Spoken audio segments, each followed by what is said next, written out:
ఒక అడవిలో ఒక తెల్ల ఏనుగు ఉండేది. అది చాలా మంచి ఏనుగు. ఆ ఏనుగుకు ఒక తల్లి ఉండేది. దానికి కళ్ళు కనిపించేవి కాదు. ఆ తెల్ల ఏనుగు దాని తల్లిని చాలా బాగా చూసుకునేది. అరణ్యమంతా తిరిగి రుచికరమైన పళ్ళను తెచ్చి తల్లికి ఇచ్చేది. అన్ని రకాల సేవలు చేసేది.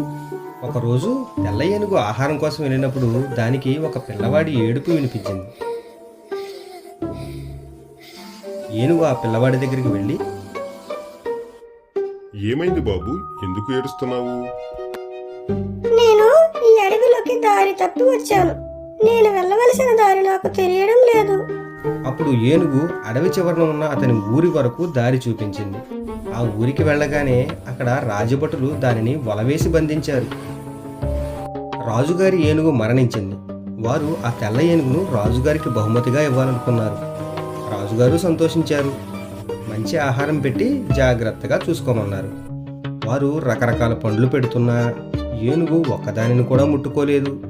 తన గుడ్డి తల్లిని ఎవరు చూసుకుంటారు అని బాధపడుతూ ఉండేది. ఏనుగు ఏమీ తినడం లేదు అనే సమాచారం రాజుగారికి అందింది. రాజుగారి స్వయంగా వచ్చి, ఏమైంది, ఎందుకు ఆహారం తీసుకోవడం లేదు? అని ఏనుగుని అడిగారు. అప్పుడు ఏనుగు, నాకు ఈ రాజభోగాలు వద్దు. అడవిలో నా తల్లి ఉంది.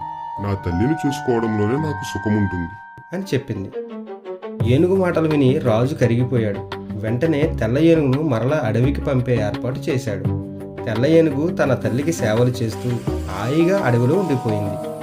తల్లిదండ్రులకు సేవ చేయడంలోనే నిజమైన ఆనందం ఉంది. కథ నచ్చినట్లయితే లైక్ చేసి ఛానల్ను సబ్స్క్రైబ్ చేయండి. ఇలాంటి మరిన్ని మంచి కథలు మీకోసం ప్రతిరోజు వస్తూనే ఉంటాయి.